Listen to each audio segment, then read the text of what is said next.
draws y byd, mae Cymru'n enwog am gyfoeth ei hanes. Mae o'n rhan o'n gwead ni ac yn ein diffinio ni fel cenedl. O chwareli llechi i fryn geirau oes yr haearn, mae stamp a stori cenedlaethau yno ni'r Cymru arnyn nhw. Dros y misoedd dwytha, da ni wedi bod yn chwilio am leoliadau, creiriau a hanesion difyr a dadlenol fydd yn taflu goleuni ar hanes cyfoethog ein gwlad. A dros yr wythnosau nesaf, mi fyddwn ni'n rhannu efo chi ychydig o ffrwyth y llafur hwnnw.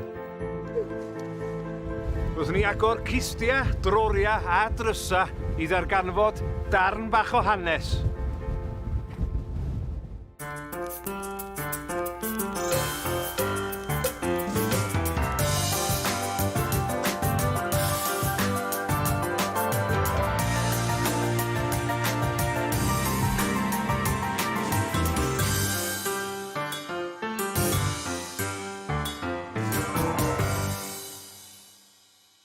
Heddiw yma, Rodri Morgan sy'n profi'r cysylltiad rhwng coedwigoedd derw a'r ffordd o gafodd hanes ei gofnodi. A Lisa Gwilym sy'n dadorchuddio cyfrinachau gardd furiog ger pen y bont ar ogwr, ond cyn hynny. Mae'r grefft o Heboca, sef hyfforddi aderyn ysglyfaethus i hela, yn grefft gyntefig sy'n mynd yn ôl 4,000 o flynyddoedd i diroedd China, Mongolia a Mesopotamia. Wan sy'n gret gallu mynd i un o llefydd yna fysa. Ond dwi wedi dod i Landrindod. Ac mae yna reswm da dros hynny.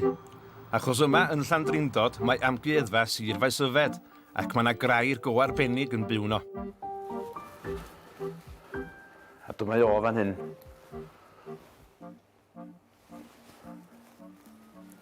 Chwiban hebogwr di hon, sef y chwiban oedd yn defnyddio i alw'r aderyn ysglyfaethus wrth hela. Gafwyd hyd i hon mewn cae ddim yn bell o Landrindod yma, gan metal detectorist. Mae yna wahanol fatha ohonyn nhw, ac un arian ydy hon.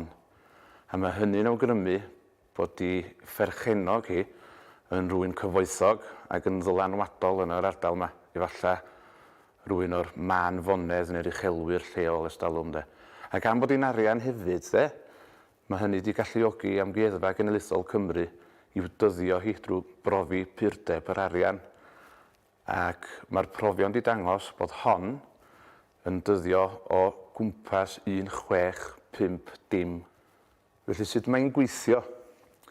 Wel, dwi'n meddwl bod y grefft o chwythu chwiban wedi newid gymaint o hynny mewn 2 canrif. Ond mae yna rhywbeth yn dweud fi bod yna fwy iddi na hynny. Mae curadur yr amgueddfa wedi rhoi caniatâd arbennig i mi fenthyg y chwiban ar gyfer arbrawf fach. Ond mae gofyn fi gymryd pob gofal posib ohoni. Hynny, saff. I gynnal yr arbrawf, dwi angen lleoliad i ddechrau fo. Dyma safle Castell Cefnllys, rhyw 2 milltir i'r dwyrain o Landrindod. Yn ystod y 3 ganrif ar 10, bu ymrafael gweidlyd yma rhwng byddinoedd Llywelyn ap Gruffydd a Roger Mortimer, ac yn y 15fed ganrif hefyd yn ystod gwrthryfel Glyndŵr. Dim ond olion sydd wedi gweld yma heddiw yma, ond o ystyried ei statws o fel un o gestyll barwniaid mor ddylanwadol ar Mortimers, hawdd fysa dychmygu bod yna ambell i hebog di hela o gwmpas yr ardal yma.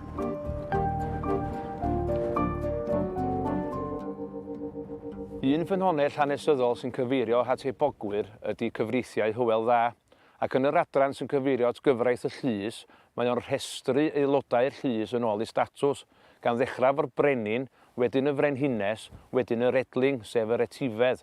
Wedyn maen nhw'n dechrau efo'r swyddogion, 24 ohonyn nhw i gyd, ac yn bedwerydd i lawr yr ystol, mae'r pen hebogwr, just o dan capten y milwyr, yr offeiriad a'r stiward.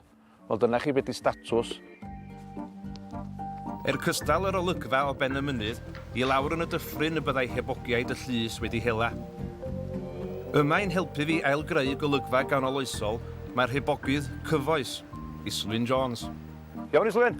Sy'n baid, ti'n iawn? Rwy da, sti, ti'n iawn? Ei da. Rwy da, chan. Dipyn tawylach lawr fan hyn ag oedd i fynd i'r castell. Rwy beth sy'n fflio on top, ydi Kate. Ie.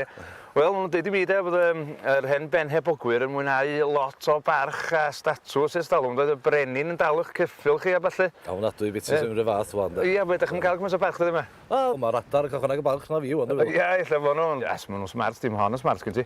Dyn sut wyt ti'n cael nhw mor driw I chdi, wyt rhyw fath o rhyw berthynas rhwng chdi a'r deryn, fatha, sa ti'n gallu gyrfa lawr i'n ôl chips I chdi yn y beth o? Na, di am gweithio yma dda.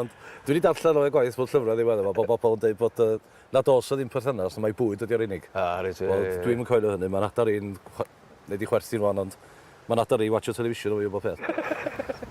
Wel, tua 300 mlynedd yn ôl, oedd nhw'n defnyddio hon.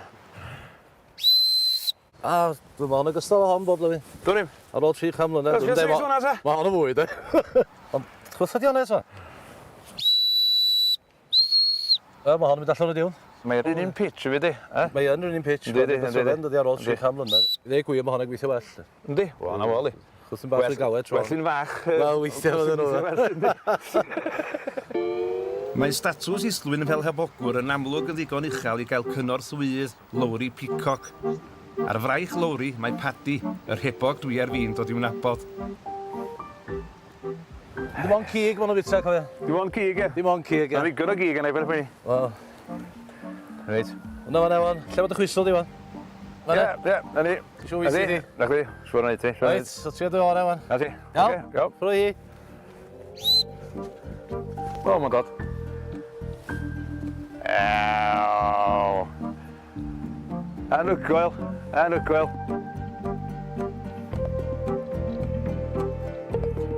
Sglaffio fel awr fyd.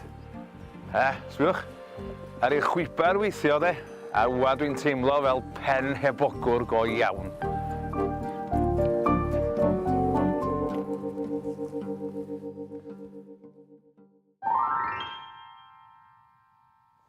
Nid pawb sy'n ddigon lwcus I fyw mewn adeilad hanesyddol, ond mae bod yn y sefyllfa honno yn gallu bod yn gymaint o felltith ac o fendith. Mae'r adeilad yma yn dyddio I ddiwedd y 19fed ganrif. Golchdy oedd o bryd hynny, ond erbyn hyn mae'n gartre teuluol. Ond pan brynodd y perchnogion presennol y tŷ nôl yn 2001, buan iawn y sylweddol yn nhw y byddai'r gwaith cynnal a chadw caleta yn disgwyl amdano nhw yn yr ardd. Gardd cegin furiog ydi hon, yn dyddio i'r cyfnod sioraidd, ac am flynyddoedd lawer mi oedd hi mewn llawer I ystyr a'r goll. Yn wreiddiol, roedd hi'n rhan o stad enfawr tŷ goetre hen ger maes teg, stad a greuwyd ar gefn y diwydiant glo lleol. Dyma fap ordnans o 1877 ac mae modd gweld muriau allanol yr ardd yn glir. Roedd yma lysiau a ffrwythau o bob math yn tyfu, gellig, ceirios a ffigys, a choed cnau hyd yn oed. Ond nid y ffaith ei bod hi'n furiog nag yn sioraidd ydy'r nodweddion mwyaf anarferol amdani. Na, y nodwedd fwyaf anarferol yn ôl arbenigwyr cadw ydy'r ffordd mae wedi gosod ar ffyrdd terasau. Sbiwch ar hyn, mae yna sawl lefel gwahanol yma. A dyna mae'n debyg sy'n gwneud hi'n brinach gardd na gerddi eraill o'r un cyfnod tua diwedd y 19fed ganrif. Ond chi'n meddwl beth sy'n anhygol ydy hyn? Pryn 10 mlynedd yn ôl, draen mieri ac amrhem llwyr oedd yma, nid ffyniant a threfn. Dros gyfnod o 10 mlynedd, aeth y perchnogion ati I ddadorchuddio nodweddion unigryw yr ardd, gan ailgodi 4.3 milltir o furiau cerrig, proses sy'n dal I fynd yn ei blaen hyd heddiw. Dwi'n awyddus felly I glywed gan Mark Weinsweig a'i fab Eifion, a'i llafur cariad fu'r holl brosiect iddyn nhw. Dwi'n gwybod bod chi wedi gweithio'n galed iawn, ond rhowch rhyw syniad I ni rwan, Mark. Faint o ymdrech oedd y cyfan? Lot o waith oedd e. Oedd e'n llawer. Dim yn edrych fel hwn o gwbl ar y dechrau. Cael cypress trees yn y canol, lamp da, just clirio popeth I dechrau to. O'n I wedi gwneud, wel, flynyddoedd o gwaith I cael ei safon heddi. Wel, ti'n gweld y pen dad, oedd ei arfer bod yn di, ond o'n I wedi darganfod pethau a... Fel beth? Be nath chi ffeindio? Llwybrau. O'n I wedi ffeindio llwybrau greiddiol. Just Just lawr fyna. So Gret. oedd e'n gret a wedyn ni wedi gweithio'n rili galed i ceisio roi yn ôl i beth mae e fel nawr. A ydych chi wedi cydweithio'n agos iawn efo cadw'n do yn ystod y broses, felly pa mor bwysig ydy'r berthynas yna i chi?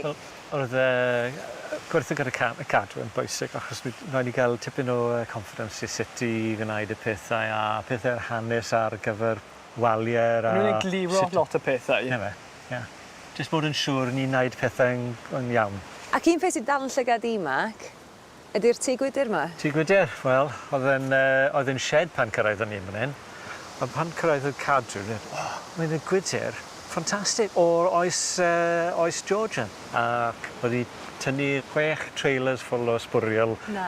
Just i clirio fe. Just i clirio fe. Ail wneud to a blaen. A beth di moyn dangos yw sut i gynesu. Iawn, gawn ni'n mynd i weld? Yn weld? Oce.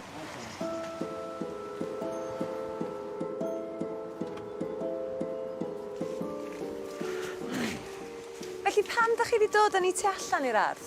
I dangos hwn. Twll don y wal. A hwn oedd y tân cadw'r tŷ gwydr yn gynnes. Yn hytrach na dibynnu ar yr haul? Na fe. Felly path o bethau fes nhw wedi tyfu yn y tŷ gwydr ta? Ddim yn siŵr, ond pethau fel bananas, pethau di ddim moyn bod yn rhy oer yn ystod y gair. Felly pwy oedd yn cadw'r tân i fynd? Bachyn bach y tŷ. O ia, canrifodd yn ôl o ddeifio ddim yma nag oedd. Na, yn hanesyddol oedd bachyn bach yn edrych ar ôl y tân a oedd e'n byw mewn y bwthyn bach fan hyn, ond byddai ddim moyn gwneud. Na.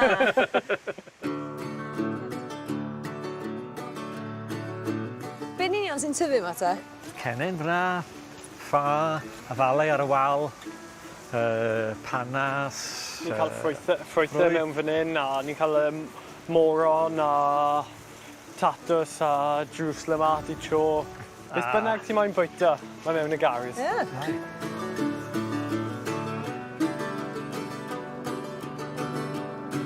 Diolch yn fawr. Ond mae hyn yn ddelfrydol yn dydi. Mae'r arcegi yma rwan yn neud yn union be oedd hi'n neud canrifoedd yn ôl, dydi? Oes, ie. Ac i chi mor diolch am hynny, ynda? Felly, llon gwerchiad yn fawr iawn. A diolch am y croeso. Diolch. Croeso.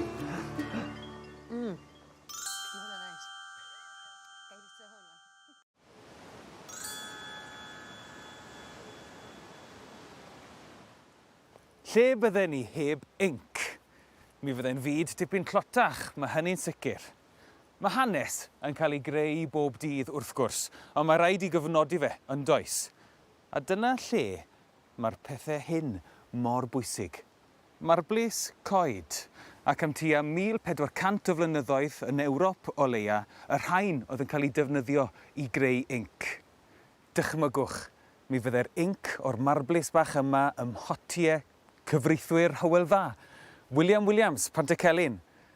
A heddi, dwi'n mynd i wneud peth. Hen goedwig dderw yng Nghyffiniau Bethesda ydi hon, ac yn hywys i drwyddi mae'r naturiaethwr Twm Elias. Ond wedi dod yma i hel y rhain ydw i, Twm. O ie, marblis coed. Beth ydyn nhw'n union? Wel, beth ydyn nhw'n de, ydy rhywbeth sydd wedi cael ei greu gan bry bach arbennig, bry bach du ydi o. A mae hwn rwan yn dod ac mae'n ffeindio brigyn ifanc. A dwi'n mynd dydw wy yn y rhisgil. A mae'r hynny wedyn yn creu ryw dyfiant hod yn y croen. A mae'r bry bach yn cael ei amgylchynu, mae'r wy'n cael ei amgylchynu yn gyfan gwbl gan y tyfiant arbennig yna chan. A gyfan o, mae o'n saff yn dri i gael lloches a bwyd am gyfnod. Tan fydd o'n barod. Ond pan mae o'n eiddfed, mae o'n tyllu allan drwy'r twll bach yna ac yn chwilio wedyn am goedan bach arall. Ydyn nhw'n gyffredin? Wel, maen nhw fel arfer, ond ddim leni yma, oherwydd oedd hi'n euach i galad flwyddyn dwytha. Ti'n meddwl byddwn ni'n lwcus heddi? Wel, sam ond un ffordd i ffeindio allan, nag oes? O'n i'n chwilio, de? Iawn. Ie. Yn ôl Twm, mae'n debyg nad ar goed eiddfed, ond ar goed ifanc yma'r marblis ma'n tueddu fyw, felly mae gofyn ymadel a dyfnderoedd y goedwig a mentro at ei chyrio ni. Li, dyma ni, Li. Dyma ti yn y fyma. Mae hon ar goedan ifanc, Li. Ie. A mae dwll bach yn ei hefyd, ynddo. Ti'n mo? O, mae'n ffrind wedi dianc. Ian Dukes, a mae'n amryw ohonyn nhw gwmpas, ti'n modd, mae'n hwf yma, un arall yma, a mi fydda pobl yn casglu nhw. Amball i flwyddyn yn ffeindio torath ohonyn nhw. Wel, hel gyn gymaint a phosib bryd hynny, ynddo. Oherwydd, ti'n mynd gwybod am faint fydd rhaid ti aros eto tan y byddan nhw'n fwy niferus. Blwyddyn wedyn yn llwm. Gafel ar marblis bach, mae'n neud inc, pan maen nhw ar gael, ynddo. Mae fel yr amser gorau i dorri ffon, bod nhw'n ni gweld ti, de. Dyna'r amser ychan. Wel, dyn ni wedi cael dechrau eitha da. Ie, ond dim ond 2 farblan bach sydd ar y goedan fechan yma, Rhodri. Da ni eisiau dipyn mwy na hynny i wneud inc. Felly, tyd. I fod yn gwbl onest â chi, helfa reit wael nath i ni'n dau, ond diolch byth fod Twm, fel rhyw wywyr fach, wedi bod yn casglu ar ein rhan cyn y ffilmo. Reit ta, ti di fewn i'r hen weithdy bach yma o'n Rhodri. O, lle addas iawn yr olwg. Wel, ie, wir ychan. Ffyn o gymeriad i'r lle yma, does? Reit, mae gynnon ni gynhwysion, Ie. ond lle dyn ni'n dechrau? Reit. Recipe, ti eisiau gyntaf ychan? A mae yna rhyw hen lyfr o oes Victoria yma. A dyma mae'n mynd efo mali, ti'n modd e. Inc. At 12 galwyn o inc, cymryd 12 pwys o gol, sydd wedi hysigo, 5 pwys o gym, 5 pwys o green sulfate of iron, a 12 galwyn o ddwfr glaw. Hynny chdi bach gormod, nhw'n ni sgilio'r beth i lawr i rhywbeth da ni'n medru hadlo, ia. Pa mor hir ydy'r llythyr yma, dyn ni am sgwennu idwch. Dechrau efo'r marblis. Na o. Malu nhw yn fama. Na chdi dyrnod o hynna, i fewn i fanna. Iawn. Oce. Nid gwaith hawdd, mae honno. O! Oce. O! Wps. Dwi'n colli mwy na dwi'n falu fan hyn. Reit, oce.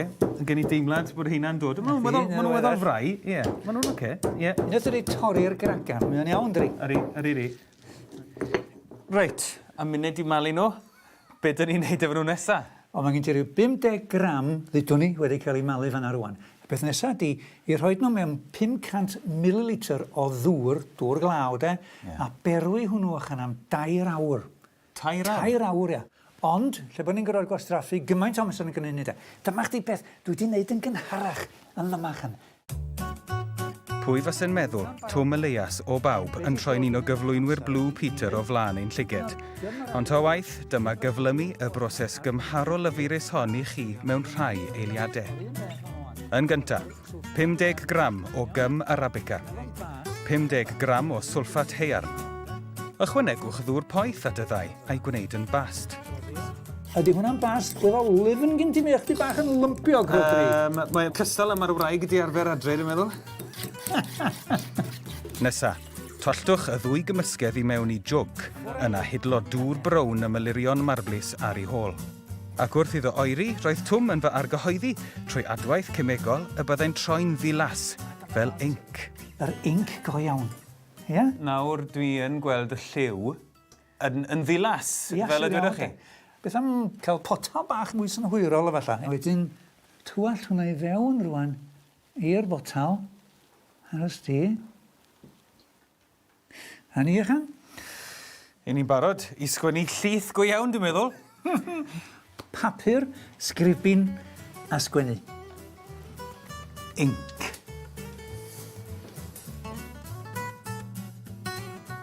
Dyma ni, y foment fawr.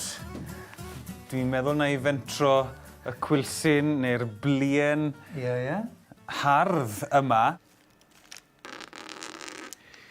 Dwi'n wedi defnyddio plien o'r blaen. Diolch yn dod yn hawdd, a mae hynny'n dangos, dwi'n credu. Ond dyma ni, ti'n ail ddarganfod crefft yn hen deidian i o sgwennu li. Wel do, llythyr pennal. Annwyl bab. Be am i dranc, felly? Mi gollwyd yr arfer o ddefnyddio'r math yma o inc yn do? Do wir ychan, ti'n gwybod pam? Honli. Beiro ychan. Dyma fe tranc yr hen inc a'r blyn hefyd, ynddo.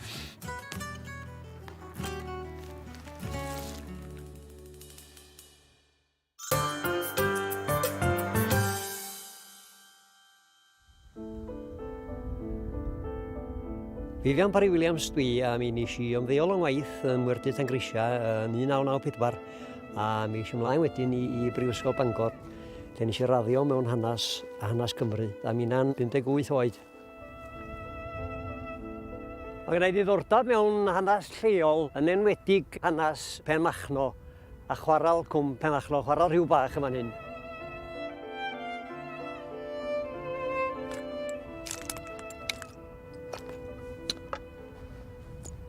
Wel, dyma ni. Da ni wedi cyrraedd pentra Rhyw Bach. Does am ond adfeilion ar ôl yma bellach, ond ar un adag mi roedd yna gymuned o bobl yn byw fan hyn i fyny i'r rhyfel byd cyntaf. Mi roedd yna tua 80 o bobl yn byw yma. Oherwydd bod Rhyw Bach yma mewn lle mor anghysbell. Dyda ni rhyw 200 o droedfeddi fan hyn. Mae rhaid nhw aros yma. Gan feddwl bod nifer fawr o'n heulu fi, gan gynnwys yn nhad wedi gweithio fan hyn dros y blynyddoedd, mae o rhyw deimlad trist iawn bod dro'n dod yma. Ond mae o le arbennig iawn, agos iawn o ti'n halo ni. Yn 1918, mi ddar nhw'n benderfynu agor ysgol lawn amser yma hyn, a phenodi ysgol feistres lawn amser yma. A henw hi oedd Kate Hughes, gyda llaw yn nain i'r geredurwr Bruce Griffiths. Ac oedd hi'n teithio bob dydd o ddiffwys ymlaen â Ffestiniog.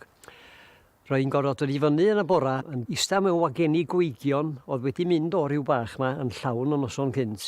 Rhai gweigion dod i fyny'n hôl. Rhain yn cael ei weindio i fyny, tair inclen serth iawn o blaena. Teithio wedyn ar hyd y tramffordd yn y wageni yma. Cyrraedd Rhyw Bach yr ysgol yn fan hyn. Wedyn yn y nos, dringo wedyn nôl i chwaral Graig Ddu ac gwneud defnydd o beth o'n galw yn gar gwyllt. Y car gwyllt yma rhyw fath o skateboard oedd o. Ac oedd hi'n reidio'r car gwyllt yma lawr yng nghanol y chwarelwyr eraill. A llwch ddechmygu, llwch chi weld yr darlun fellwch. Y hi'n dod lawr yr un clens yma, a'i sgart i dros i gwynaf yn y gwynt i gyd. Ond dyna chi ymroddiad ynddo. Pwy fasa'n gwneud hynny heddiw yma? Gwneud y ffasiwn siwrna i ddod i ysgol ac am gyflog o faint 10 punt ar 20. Nid yr wsnos, nid y mis, 10 punt ar 20 o flwyddyn. Mae gen i un crair sydd yn bwysig iawn i mi, yn dipyn o drysor i mi ddeg gwir, a honno di cloch ysgol Rhyw Bach. A mae'n dod nôl i fan hyn i safla ysgol Rhyw Bach am y tro cyntaf ers bron i ganrif, dim di bod yn ôl o es hynny. A dyma i'r gloch oedd Kate Hughes yn ei chanu i alw'r plant yn ôl pan oedden nhw'n crwydro dros y tomenni yma amser chwarae. Dewch yn ôl, blant.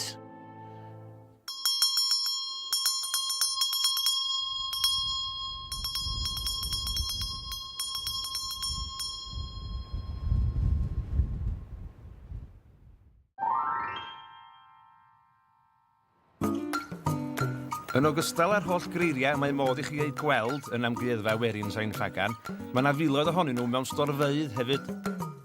Mae'r amgueddfa wedi caniatáu i ddewis casgliad o'r creiriau yma ar gyfer slot wythnosol ar y rhaglen, lle byddwn ni'n gofyn un cwestiwn syml i chi. Be ydi o? Ar wythnos yma, mae gennym ni'r teclyn berig iawn o'r olwg yma. Diolch, Gareth. Fel da chi'n gweld, mae oedd rhyw ffon hir fath o picfforch neu bicell, 2 big finiog iawn ar ei blaen hi. Tybed pa fath o berson fysa di defnyddio hwn? Oedd o'n ffarmwr, neu oedd o'n heliwr, neu'n filwr? Felly be ydi o? Gwrwch eich cynigion i fewn i Facebook a gwch chi'r ateb gyda i wythnos nesa.